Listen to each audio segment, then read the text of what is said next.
Hi everybody, it's Caitlin Pengrazzi with Maxbrook Realtors. I'm here today with Kristen Calvert with Stage Detroit. I've had the pleasure of working with Kristen on this specific property that we had listed in Royal Oak.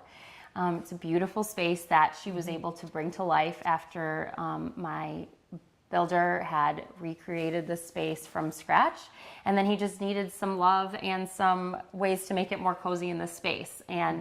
So Kristen, I just wanted to ask you a few questions today. We're going to talk a little bit about staging your home. It's a very important process, whether you're a contractor or a builder or flipper, or you're just going to be selling your home yourself and you want to know how to utilize your space a little bit better. So my first question to you is, how did you get into the business? Well, I was a realtor for 10 years and I loved working on the listing side rather than the buyer side. It's more fun. Yeah, it is a little more fun. And so what I was finding I was a realtor for 10 years. So the last 3 years I was an active realtor. I was staging my own properties. So with that being said, just helping the client declutter and making it marketing, like marketing the property. Right. And so what I was finding was that I was selling those listings also. So I was, acting as a listing agent and as a buyer's agent. Oh, that's always nice. It's nice, but it's more confusing in the end. So what I found out was I was a better stager than a realtor. Okay. And so I started buying furniture and started staging. And then 3 years ago, I just said, forget this. I'm not going to be a realtor anymore. I just want to start a staging company because I saw that there was a need for it in our area. Some more custom looking staging, unique pieces, something that would make your listings really stand out so it didn't look like any other home that was on the market at that time. Right. And so that's what's important. That's the huge piece, especially with these photos that they're taking these days. They're so nice, and you really need something to pop and to make sure that yours is standing out opposed to all the others on the market. Exactly, yeah. Well, awesome. So I have a success story with staging. So this house specifically was on the market with another agent for 3 months with really no action, no offers. And then I decided that we were going to list with, we're going to do the listing and we're going to make sure that it looked a little bit more show ready. So all of these beautiful birch floors were covered. We uncovered them, we cleaned the home, and then we had Kristen come in and stage the home, and it actually went under contract in 4 days. So that's all it took. And actually the people who ended up buying the house saw the house previously listed online, and they just couldn't picture the space. So a lot of times you're just allowing buyers to have a little bit less imagination and just know exactly how the space will play when they bring their own stuff into it, and hoping that they want to decorate the house as cute as you have. Hopefully they can do that, but it at least gives them the opportunity to see the space and know that this can fit the right amount of couches in. You can have a dining room in this space. You can have multiple bar stools at the countertop, and just how you can live day to day within the space and that it will work for you.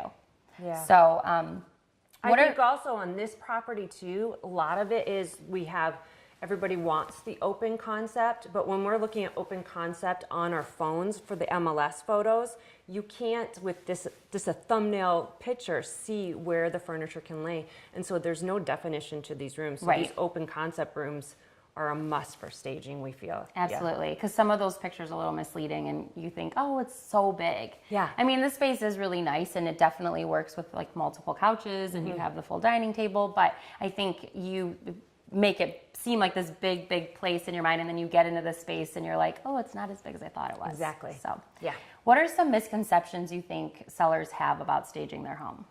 I think they think that they have to take all the personality out of the home, and that's definitely not something that we like to do. So, if you have fun colors and fun things that you enjoy, because while you're, if you're living in your home, you still have to live in the home while the property's on the market. And so decluttering is just the biggest thing. It's just a lot of muscle work, I guess, at that point, and sometimes it would be good to hire maybe an organizer to come in to help you with that. I've always done that when I've sold my own properties. I absolutely agree. And I think people are like, you have to take all your own personal photos away, and you have to take all this out, and then you have to go buy a lot of stuff. And that's not true.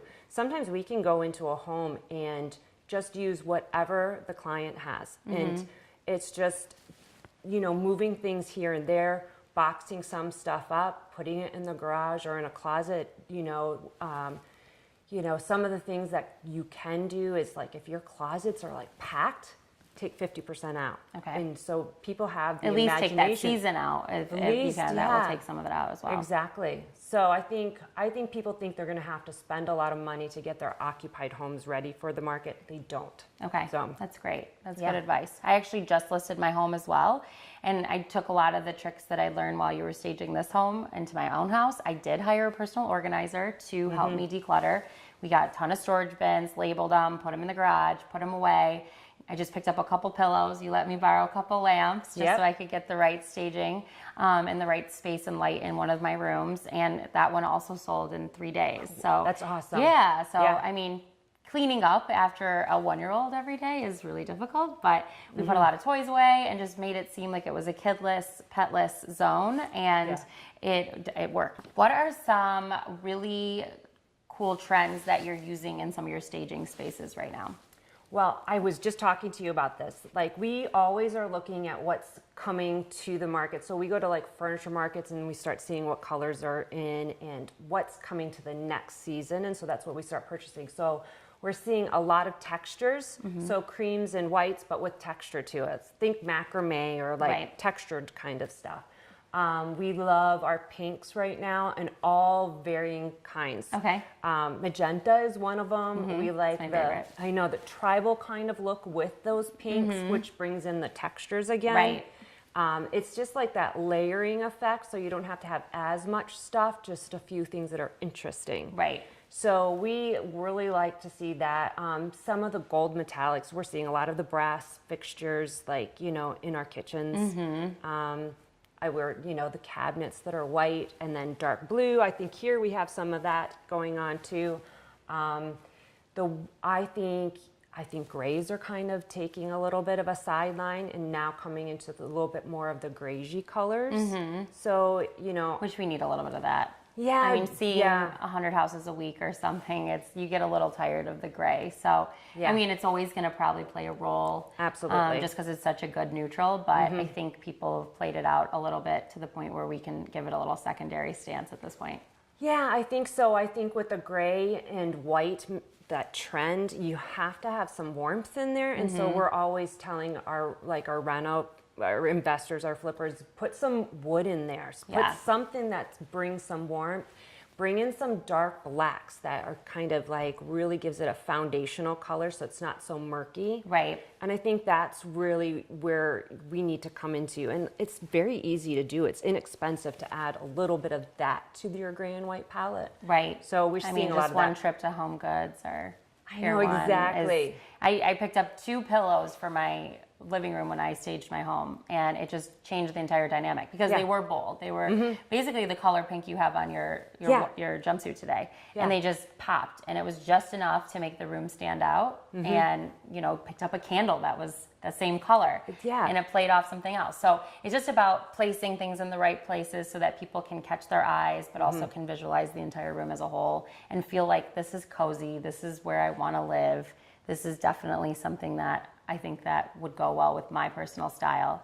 Yeah. Even at the end of the day, when you sell the house, it's all gone and It's you have all to start gone. from scratch, but it's just that initial visualization that people are really looking for. I think so. And I think a lot of it is we want to emotionally attach them to your home and give it a label is what I always call it. If they're looking at 100 different homes, or let's just say 20 homes and they're telling you, the realtor, we want to go Right. look at all these homes. If there's not a label that can be put on that home to say, hey, I want to go see that home with the pink rug. Or you know how Chip and Joanna, Chip always has like the labeled home, you Right. know? Label your home. What's your home going a to good say idea. on the MLS so that it comes to, so people actually come to the house, and then when they leave the house, they remember your house. Absolutely. If they can't remember your house, then how are they going to want to put an offer on it? Right. When they're So, seeing yeah. 10 bungalows in a day, Exactly. how They're are they all- going to yeah. differentiate? Yep. You're going to have something that pops out, whether it be like a wood wall or, specific stonework or just bright colors. Just Yeah. have something that kind of resonates with them that makes Yeah. them say to their agent, I have to have that house. Yeah, and it goes with occupied and vacant property. So don't feel like if you're in an occupied property, you can't do something to like make something stand out. Right. It's easy enough to do. Right. And Yeah. we're such a visual, population now with everything on social media and constantly being like given these pretty pictures of things. So I think it's hard for us to see a blank slate and actually think like, this is how I could make this room look. They'd rather just have the work done for them. Don't make them think any harder than they have to. We're all stressed. We all work a lot. We don't need to be thinking about how we can live in a certain space. I think it's the best way for a vacant house, or even a house of somebody that's lived in there for a long time. Maybe just switch out like one couch or the pillows. The pillows are actually a huge, Easy. Yeah. I mean, this couch is beautiful, but you add these pillows to it and it just really just brings it all together. So. Yeah, and we love Pier 1 for our pillows because, quite honestly, they usually have a buy one, get one half off. There we go. And they're inexpensive. You can buy, 2 pillows for $30 and you just changed your room, and absolutely. put it on an old couch. Don't feel like you can't do those kind of things in your occupied properties. You know, you can transform an older looking home to look fresh too. For sure. So, yeah. I know a big trend right now is also having live plants or greenery in your home. It seems to be, I had one client recently that, she had built out multiple walls of like succulents, and then she had all these amazing plants in there.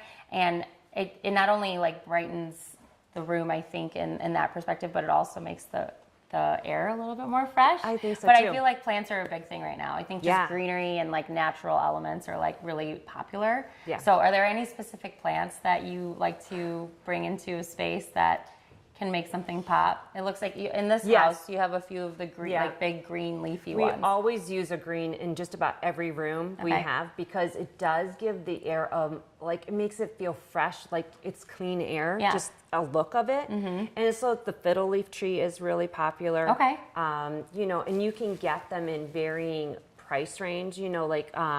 Target has the big leaves for like, I don't know, $4.99 to $9.99. Oh, that's a good one. Or, Pottery Barn is known for, if you want something substantial in your home, for $299, you can get one and it looks like it's fresh. Because I kill everything. I know, so, me too. I couldn't need have something that. really, really, really low maintenance. So. I need something low maintenance. So the next house I go to, I am going to keep a tree and I'm going to keep it alive forever. Me so too. Until then, Let's promise each other that. We'll keep a little dialogue of our trees and how long we can keep them alive. But. And the succulents, I think, are always going to be very popular. We see that trend. I see it going forward in a lot of different areas, not just like home staging or home decor, but we see that in a lot of the like the wedding industries and our like the large party venues and those type of things, centerpieces. I mean, there are even florists that I've been visiting in Detroit that it's mostly what they have. Wow. So it's a pretty, I think it's going to stay here for a long time, kind of like our gray. It's going to stay here for a long time. For sure. So easy things that you can do to stage your home. Add in a little greenery, a plant, maybe two. Very reasonably priced. Probably you could do that for $50 to $100 to add a couple plants. Get a couple pillows freshened up on your couch.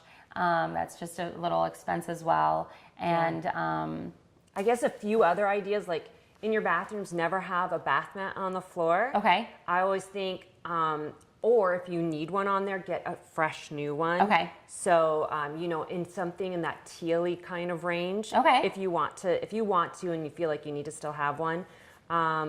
All your towels need to be fresh and white. Yeah, I bought new towels for my bathroom as well when I did before I listed. Yep, exactly. And we really like the Target Opal House like towel sets. They're they're inexpensive. Just take them out for showings, put them back, and then they can go into your rotation once you sell. Great. That's a great piece of advice, because people want to think they want to know the house is lived in, but they don't want to think it's so lived in that they're buying something super like old. Yeah, right? exactly. And that they can visualize that it's going to be new to them. Yes. Right. And I think with our kitchen counters too, like when we do our vacant properties, we tend to do, a couple kitchen vignettes on the counters, but in our occupieds, we really like to keep almost everything off of our counters. Right. So, take your coffee pot away. It's bulky. It usually has a stain on it or two. Yeah, unless it's like really fresh and clean. I think that's the difference, because when we come into a vacant property, we're bringing fresh new vignettes. And in our occupieds, we're using them every day. Right. So taking out some of those things really does help. And the sight line is much better for photography and for video, for marketing for you guys too. Absolutely. And I think that one other piece to staging. You stage your home, you get rid of all the clutter, but make sure you have somebody come in and clean your home. If you aren't a good cleaner, there's windowsills that probably haven't been touched in years. The doorways haven't probably been touched in years. I noticed that my windows were super foggy. You know, if you're gonna spend all this time decluttering or staging the home, you know, if you're purchasing the staging, you know, make sure you spend a couple extra $100 to get it cleaned, make it look fresh. You know, if you have glass like shower doors, you don't want those looking spotty. You know, just simple things like that so people can come in and get the overall idea that it's, like I said, it's going to feel like new to them. I think so too. And even don't think that even if you do have a weekly cleaner that does come in or every other week, that they are like doing those deep dive cleans. So, you know, I'm putting my house up on the market too. So right now I do have a cleaner, but I'm going to have somebody else come in and like actually do those scrubbing things that we just don't see. Like the blinds and The windowsills, the shower, you know, grout and that, all those kind of things too. So, and another thing with cleaning, I find this to be like, I see this all the time. Don't use the fake air fresheners, you know. I think that is, for me, when you walk in, some people are allergic to them. It's so overwhelming. You don't know if the scent is for them. Exactly. They might turn them off. Scents actually sell or don't sell homes. So I just took out 6 Febreze plugins at one house the other day because it was just so overwhelming. And their house had no issue with smell. It had been, you know, not boarded up, but not lived in for a while. Musty smelling maybe, Exactly. So what we always suggest is the essential oils. You know, you can get them off of Amazon, Whole Foods. There's a Purity blend. Okay. And it's a fresh, clean blend that you can put in a diffuser. Okay. I mean, for under $50, pop in a diffuser. And a lot of times when we're staging, we will do that, the essential, I call it the essential oil balm. It's probably not that, but it cleans the air and actually leaves the air without a smell after a while. So it's just clean. Yeah, that's nice. I was going to suggest maybe like an odor eater of some sort as opposed to an odor like something with with a perfume flavor, or you know, flavor. right? Yeah, exactly. Because if you are masking a smell, like eventually it's just going to smell like that plus that odor anyways. Like if it's smoke or if it's pets. So I would actually, you know, suggest hiring somebody to, or, you know, for me, I would hire somebody like yourself to come into the listing before we list it on the market and kind of give an outside perspective as to whether or not the home smells or if there's something that we can do to eliminate that odor, because I'm telling you, like, some people will walk right out of a house that smells bad. So you'll probably eliminate the majority of your buyers that aren't open-minded to think, oh, you can get rid of the carpet, and once the furniture's out of here, it's going to smell a little bit better. Exactly. So you could probably eliminate that piece if you just get the house smelling right from the get-go. Yeah. Another thing that I think is probably helpful, and even, you know, for yourself that is going into some of these post-construction sites, is making sure you have another set of eyes on making sure everything's tucked in. You know, the tile looks right, the grout looks right. Yeah. There's not pieces missing. You know, I showed a house the other day where there was a big strip of grout missing, so they think immediately there's like a leak somewhere. Yeah, exactly. So you have to get somebody handy in to just kind of, you know, make sure if you're going to stage the house, you're going to clean the house, make sure you get somebody in to just make sure that it doesn't look like there's a lot of things that the buyer will have to do once they move in. Yeah, exactly. You know, get it regrouted.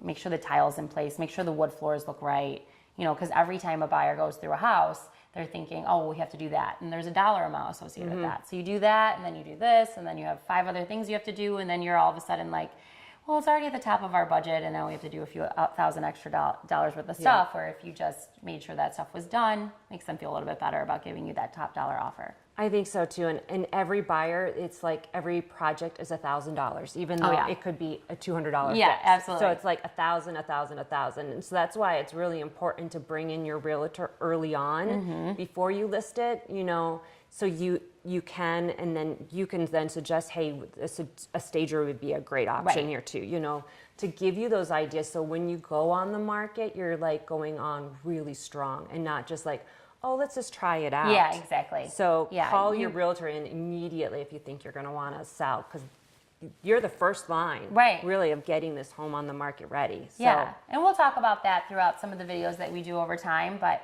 you really want to consult with either somebody like yourself or somebody like me before you do home renovations. Exactly. Because you'll go into a house Yeah. and you were a realtor too, so you know that some people decide that this is great, I want to do this, and then they don't even really take into effect that, 3 years down the line when they want to sell their house, that is going to be a complete turnoff to most buyers, and it is going to Exactly. cost them money.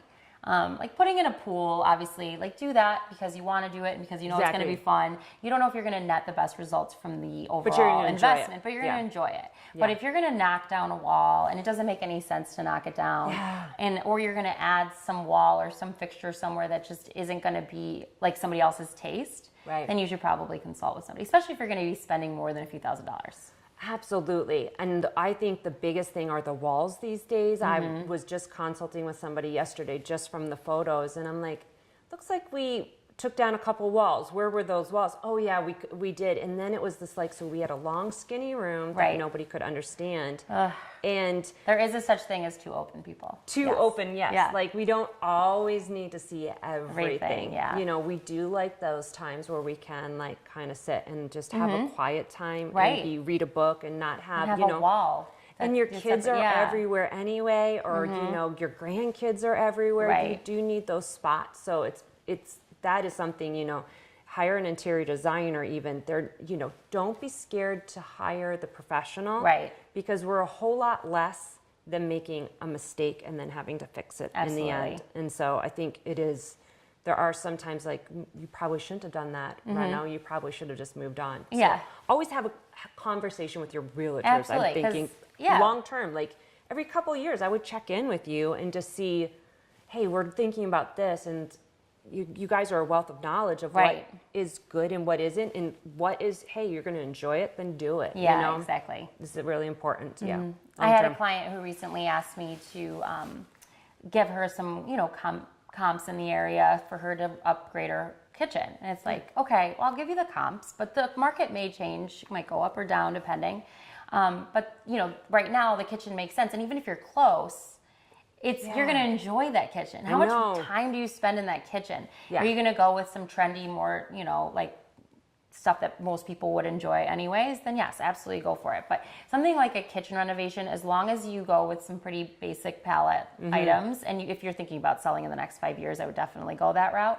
But if you're going to enjoy it and it's going to cost you maybe a couple $1,000s more than you're going to get out of it, I'd almost always say do it. But if you're going to do something that's really off the wall and very specific to your taste, just know that there might be a cost incurred when you go to sell it. Exactly. And it's going to be tough when I have to tell you this actually brought value lower on your home because you did this. You'd rather know that up front. At least if you want to do it, then you already know the risks involved. You already know. Yeah. And I think if you're going to go super trendy on something, especially in a kitchen or a bathroom, it's okay if you're going to sell it in a few years and it hasn't gone out of trend. Right. Yeah. But when we go very trendy from the 90s, we've already gone through like 3 trend cycles since then. Maybe and so it will come back in style if you wait long enough. But no, I don't like some think of so. this pink tile that I keep seeing, I'm like, I'm buying a house with pink tile bathrooms. I love and I'm it. like, I think we could play with this for a little bit. I think so too. And I just saw one in Detroit. And it was like green 30 and years. black.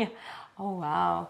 Yeah. Mint green? Yes. Yeah. With wallpaper that was metallic. Oh wow. It was pretty insane. I loved But it. you could play with it. Oh, I would. I would never touch that because the tile still looks good. Right. So that's what I'm saying is like some trends, some classic trends can stay long term. Right.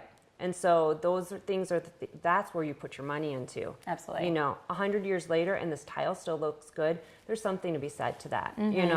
Yeah, like the subway tile. Is that ever going to go out of style? I don't think so. Yeah. It might be like, it might not be the trendiest thing, but it's always going to be traditional and classic. So you can't go wrong with that unless It's you a do staple. pink grout or something. Yeah. Oh wow. I didn't even think about that. Yeah, you could go Is that wrong. possible? I'm thinking you could. Yeah. Maybe in our next house. Yeah, right. All right, awesome. What's great about Kristen and her staging company is she actually will come on site, before you get started and visualize the room and be able to kind of start conceptualizing what she's going to do with it. So when you came to this space, obviously the floors were covered or uncovered? They were covered. They were covered. So we had no idea what was going on underneath. Okay.